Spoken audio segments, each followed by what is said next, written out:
chers auditeurs, c'est Madame Blé Angeline depuis Londres. Aujourd'hui, nous allons nous pencher sur le thème, le réveil spirituel.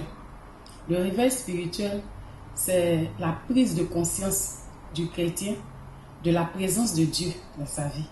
Et il se connecte à Dieu et il mène une vie florissante, une vie abondante. Donc c'est ça le réveil spirituel. Nous allons voir un peu dans la Bible comment les autres ont vécu le réveil spirituel et puis nous allons voir un exemple sur eux. Je vais parler particulièrement du prophète Élie qui typifie le réveil spirituel.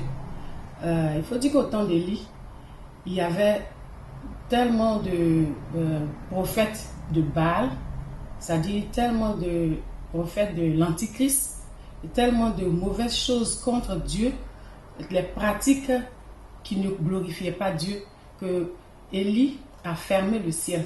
Il a fermé le ciel pour qu'il ne pleuve pas. Il avait la clé. Il a fermé le ciel et la pluie a cessé.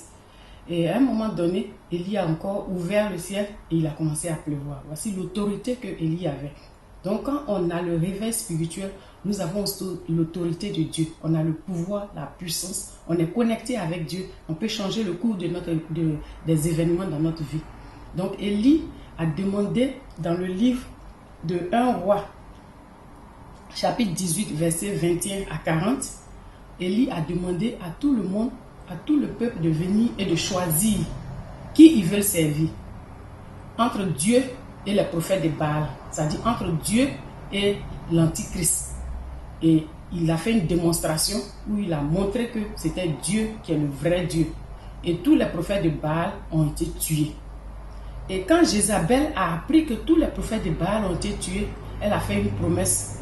Elle a dit dans 1 roi, chapitre 19, verset 2, que, je lis pour vous, Jézabel dit à Élie, Jézabel envoya un messager à Élie pour lui dire que les dieux me traitent dans toute leur rigueur si demain à 7 heures je ne fais de ta vie ce que tu as fait de la vie de chacun d'eux. C'est-à-dire, elle menaçait Élie de couper sa tête parce qu'Élie a coupé la tête de tous les prophètes de Baal. Ça c'est 1 roi chapitre 19 verset 2. Ça c'est ce que Jézabel a fait. Mais pour vous dire que Élie il typifie le réveil spirituel. C'est comme un manteau, c'est comme un symbole. Donc chaque fois que les hommes s'éloignent de Dieu, qu'ils font autre chose et qu'il y a la perversion, Dieu envoie son réveil pour pouvoir ramener son peuple vers lui. Et on a ce même phénomène au niveau de Noé. Noé, quand il a créé la barque, l'arche de Noé pour faire entrer tout le monde, c'était aussi une forme de réveil spirituel. C'est-à-dire maintenir une postérité à Dieu qui va servir Dieu. Et dans le livre de Rois, on a vu la scène où Élie et Jézabel se sont affrontés. Élie est décédé, Jézabel est décédée. Mais en temps, Jézabel avait promis de couper la tête d'Élie. On va dans le Nouveau Testament, dans le livre de Matthieu. Voici Jean-Baptiste qui typifie aussi le réveil spirituel. Il dit, repentez-vous et venez au Seigneur, aplanissez les chemins. Repentez-vous, venez au Seigneur. Il demande aux gens de venir à la rencontre de Dieu, de venir cultiver la présence de Dieu, de venir se connecter à Dieu, de laisser les mauvaises voies et de venir devenir enfant de Dieu et se connecter à Dieu, vivre leur vie spirituelle, une vie florissante, une vie abondante. Et comme Jean-Baptiste a porté ce message de réveil spirituel, l'esprit de Antichrist aussi s'est levé. Il y a Hérode qui avait pris la femme de son frère Philippe, qui s'appelle Hérodias, qui a demandé à la fille d'Hérodias, le jour de son festin, qu'est-ce qu'elle voulait. Et la petite, qui a été conseillée par sa mère Hérodias, a demandé la tête de Jean-Baptiste. Quand on voit que Jean-Baptiste, il typifie le réveil spirituel, il porte le même manteau que Élie, et Hérodias qui demande la tête de Jean-Baptiste. C'est comme si la promesse que Jézabel avait faite dans 1 roi chapitre 19 verset 2 pour couper la tête d'Élie maintenant se réalise dans le Nouveau Testament en Matthieu, dans le livre de Matthieu chapitre 14 verset 1 à 12. Hérodias demande la tête d'Élie et la tête d'Élie est apportée sur un plateau à Hérode. à cause de la demande de Hérodias. Et voici encore le système de l'Antichrist qui s'oppose à Jean-Baptiste qui est en train d'annoncer la repentance, la vie nouvelle avec Dieu, la connexion avec Dieu. Repentez-vous, revenez à Dieu, ramenez vos cœurs à Dieu.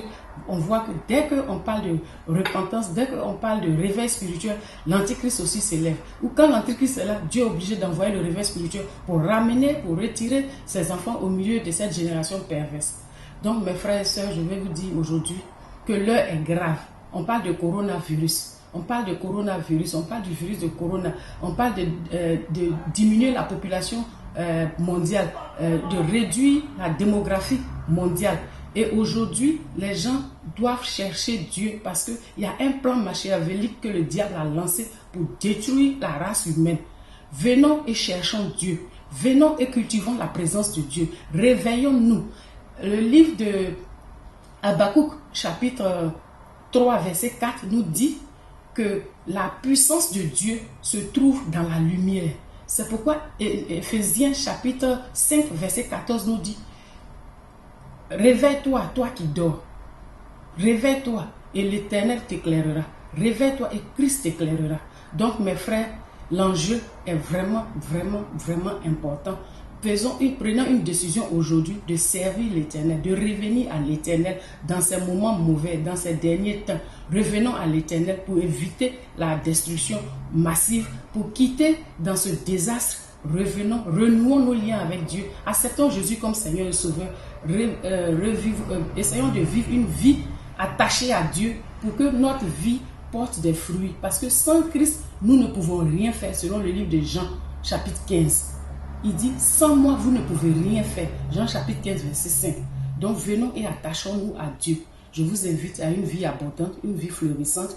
Nous allons faire une série de vidéos parlant de comment connaître Dieu, comment s'attacher à Dieu, comment marcher avec Dieu, comment avoir la crainte de Dieu, comment développer cet amour de Dieu, comment on peut aimer Dieu, comment on peut avoir soif de Dieu, comment avoir faim de Dieu, comment on peut connaître Dieu, comment on peut aimer Dieu, comment on peut s'attacher à Dieu pour que notre vie soit resplendissante.